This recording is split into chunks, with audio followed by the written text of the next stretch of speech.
It's a Tuesday morning, and you're standing in front of the dairy case, cold air coming off the glass onto your forearms. Second shelf up, the butter. 4 foil-wrapped sticks in a paperboard box. 1 pound, $4.31 on the national average this year. You pick it up, you don't look at it, and you put it in the cart. Now stand in a kitchen in Carter County, Missouri, in 1953. There is no shelf. There is a crock of cream that came off the top of yesterday's milk, sitting where the morning sun doesn't reach it. There's a churn, or on a small day, just a quart jar with a lid screwed down tight. And there is a woman who will have butter in about 10 minutes, and who is not going to eat most of it. She's going to sell it. I want to tell you how to do what she did, because it's the easiest old skill there is, and you can run it tonight in a jar with your hands. 10 minutes, 1 ingredient, and it works the first time. And then I'm going to tell you something I did not expect when I finally sat down and ran the numbers, which is that making your own butter today costs you more than buying it does. Her butter cost her nothing. The gap between those two sentences is not a cooking problem.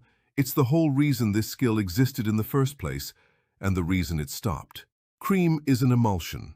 An emulsion is two things that don't mix, held in suspension, so that one is scattered through the other in droplets too small to separate on their own. In cream, the fat is the scattered part. Microscopic globules of butterfat floating in water, and every one of those globules is wrapped in a skin. It's called the milk-fat globule membrane, and it's a thin coat of proteins and phospholipids that the cow's udder puts around each droplet. That membrane is the only reason cream stays cream. Without it, every fat globule that bumped into another one would merge, and you'd have a jar with a grease layer on top. So here's what churning actually is. You agitate the cream. The globules slam into each other and into the air bubbles you're whipping in, and the membranes get scraped and torn. Naked fat meets naked fat. They stick. Then those clumps catch more globules, and the clumps get big enough to see, and then big enough to grab. And at a certain moment, the whole thing turns inside out. It has a name, and it is the single most satisfying term in food science. It's called phase inversion. Cream is fat suspended in water. Butter is water suspended in fat. The same two ingredients, in the same jar, with the roles reversed. Nothing was added, and nothing was taken away. The structure flipped. Sit with that for a second, because it changes what you think you're doing. You are not making butter. You are breaking cream. Every other thing you do in a kitchen is assembly. You combine, you build, you construct. This one is demolition. You are wrecking a suspension that a cow spent energy building, and the wreckage is the food. Which explains the leftover, and the leftover is not waste. When the fat pulls together, the water it was suspended in gets squeezed out. That liquid is buttermilk. Real buttermilk, which is thin and slightly sweet and faintly tangy, and which is not the thick, sour stuff sold in cartons. That product is cultured buttermilk, made by adding bacteria to low-fat milk. Two different things wearing the same name. One more piece of vocabulary before the method, because it will save you an argument. Butter is not yellow. Butterfat carries beta-carotene from what the cow ate, so a cow on spring grass gives deep yellow cream, and the same cow on winter hay gives cream that's nearly white. Commercial butter is colored to be consistent year-round, usually with annatto, which is a dye from the seed of a tropical shrub. Your homemade butter will change color with the season and with the dairy. That's not a defect. That's the information the color was always carrying before somebody standardized it out. Buy heavy cream, not whipping cream, and read the fat percentage on the carton. Heavy cream in this country runs 36% milk fat or better. Light whipping cream runs around 30. That 6-point difference is most of your yield, because the fat is the only part that becomes butter. Everything else becomes buttermilk. If you can find cream that isn't ultra-pasteurized, buy that one. Ultra-pasteurization heats cream much higher to extend shelf life, and it changes the proteins in a way that makes the cream churn a little less willingly and taste a little flatter. It still works, it's just not the best version. Now the part that decides whether this is easy or miserable. Cream churns best between about 55 and 60 degrees Fahrenheit, not refrigerator cold, which is closer to 38, and not room temperature in July. Too cold, and the fat is too hard to deform.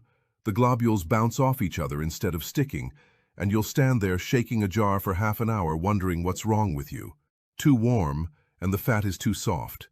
It smears instead of clumping, and what you get is a greasy paste that never gathers and never releases its buttermilk cleanly.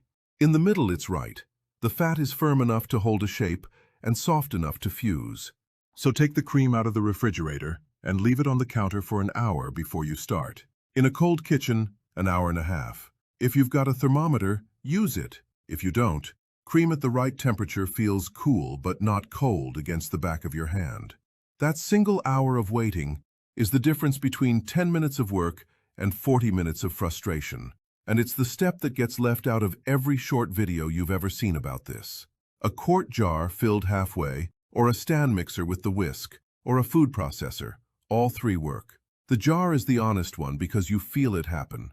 It goes through 4 stages, and they are unmistakable once you know the order. First, nothing. 60 to 90 seconds of sloshing where you're sure it isn't working. Second, whipped cream. It thickens and quiets down, and the sloshing sound stops because there's no free liquid left moving in there. This is where people in a mixer stop, and this is also where people in a jar panic. Keep going. Third, it goes grainy and then stiff, and then it seizes. In a jar, this is where your arms complain.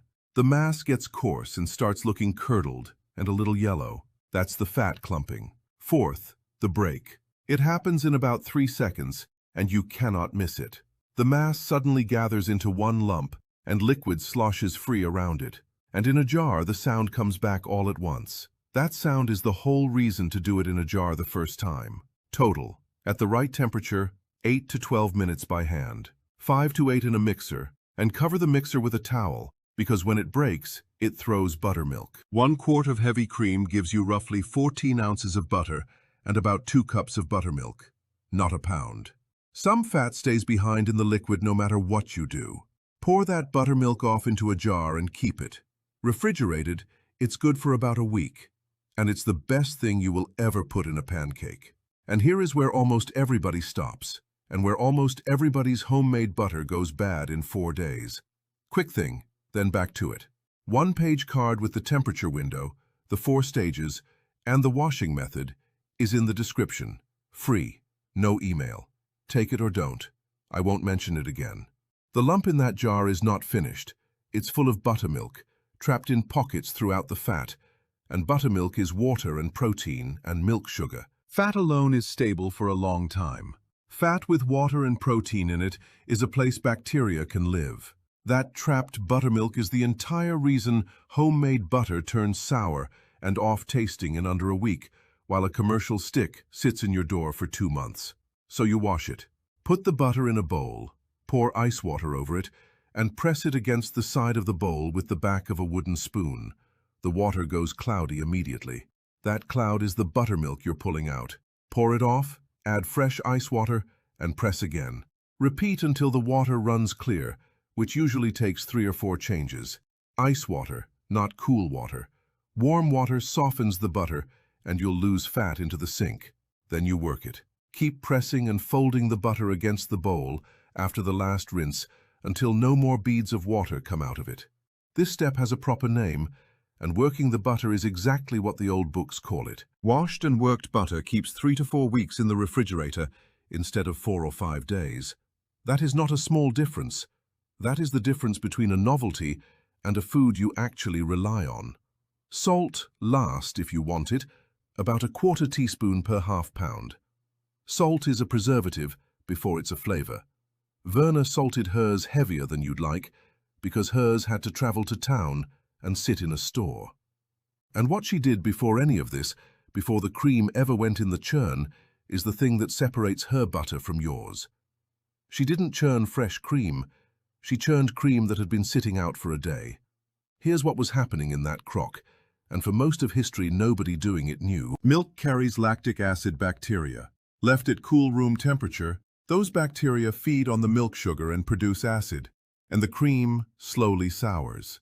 The old word for it is ripening, and every dairy woman on earth did it, not for flavor, but because she had no refrigerator.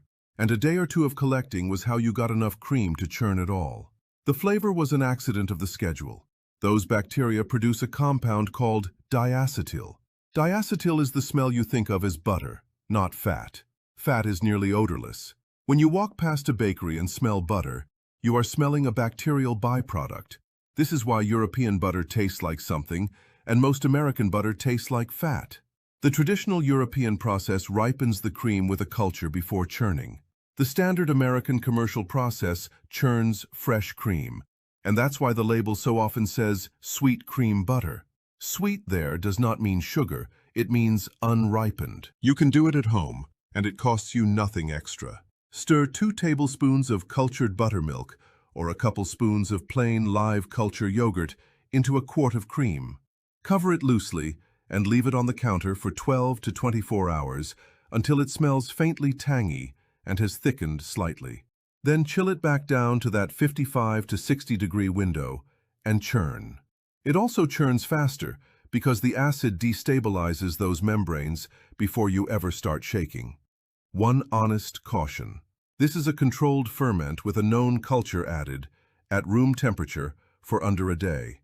That is not the same as leaving raw cream out for 3 days and hoping. If it smells wrong or bitter or like anything other than tangy dairy, throw it out. I'd rather lose $5 of cream than tell you to eat something on my say-so. Which brings us to the $5, and to the number I keep promising you and haven't given yet. A quart of store-brand heavy cream runs about $4.97. That quart yields roughly 14 ounces of butter. 14 ounces is 7/8 of a pound. So your homemade butter costs about $5.68 a pound. Butter on the shelf, national average, is $4.31 a pound. Your butter costs about 30% more than the butter you didn't make. I've watched a lot of videos on this subject, and I have never once heard anybody say that sentence out loud, and I think that's a problem, so there it is. Now the nuance, because there is some. If you buy cream at a warehouse club, a quart runs closer to $3.39, and that puts your butter at about $3.87 a pound, which does beat the shelf. And you're getting 2 cups of real buttermilk out of the deal, which you cannot buy at any price because the carton labeled buttermilk isn't this. So the honest verdict is, at ordinary grocery prices it costs you more. At club prices it's slightly cheaper, and either way you are not doing this for the money. You're doing it for cultured butter that tastes like something, for buttermilk that doesn't exist commercially, and for knowing how. Which raises the question this whole video has been walking toward. If it doesn't save money, why did every farm woman in America do it every single week for 200 years? Because she wasn't buying the cream. The cream came off the top of milk from a cow she already had, that ate grass she already owned, that she was already milking twice a day. The cream was a byproduct with no cash value sitting in a crock. Buying cream to make butter is buying the expensive middle of a process and skipping the free part. And that changes what the butter was for. I grew up believing farm families ate butter by the pound. Big yellow crocks of it, biscuits swimming. They didn't. Most of them ate very little of their own butter. The butter went to town. It was the cash crop, and it was hers. There's a phrase that survived into my lifetime, and you may have heard your own people use it. Butter and egg money.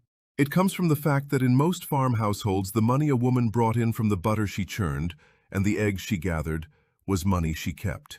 The grain money and the livestock money belonged to the farm. The butter money belonged to her. The Smithsonian holds the diary of a farm woman named Elizabeth, who kept books on exactly this. In 1951, she recorded $151.90 from butter, $85.35 from eggs, and 5,062 eggs gathered. So the family drank the buttermilk. The family cooked in lard, which was free off the hog. And the butter, the good stuff, the thing this whole 10-minute skill produces, got wrapped and carried to a store and traded. It was never dinner. It was income. This goes back further than Missouri. An English farm guide from 1615 describes the ideal farm wife as a dairy manufacturer, a woman who milks, churns, and makes cheese. The word dairy itself comes down to us from a Middle English word for a female servant. The labor is inside the word. The historian Joan Jensen traced this in rural Pennsylvania between 1750 and 1850 and found the pattern plain in the ledgers. Butter money bought household goods. Grain and livestock money bought land and equipment. 2 economies in one farmhouse. By 1840, Butter was the fifth most valuable agricultural product in the whole mid-Atlantic region, and it was almost entirely made by women in kitchens. Then it industrialized. By the end of the 19th century, butter making had moved to creameries, and the jobs in those creameries went to men. So when you shake a jar for 10 minutes tonight, you're not doing a craft project. You're running the last surviving piece of an economy that put shoes on a lot of children and never once appeared in a farm's official income. Here's the one thing to do, and it takes 10 minutes. If there's heavy cream in your refrigerator right now, pour half a cup into a jar with a tight lid. Set it on the counter for 1 hour first. Don't skip that hour, it's the whole difference. Then shake it. Past the sloshing, past the point where it goes quiet, past the point where your arm says this isn't working. Somewhere around minute 8 it will break in about 3 seconds, and you will hear it happen. Pour off the liquid. Press the lump against the side of a bowl under cold water until the water runs clear. That's butter. You made it. It took one ingredient. The next video is what to do with the 2 cups of real buttermilk you just made, starting with the biscuit it was invented for. The one Verna made every morning of her life, and I still can't get exactly right. If you want to be here when it goes up, subscribe. And tell me this in the comments. Did anybody in your family churn? And if they did, do you know what happened to the butter? Whether it got eaten at home or whether it went to town? I'm collecting these, and I read every one of them. 10 minutes and 1 ingredient. It was never a hard skill. It was just never done for the reason we think it was.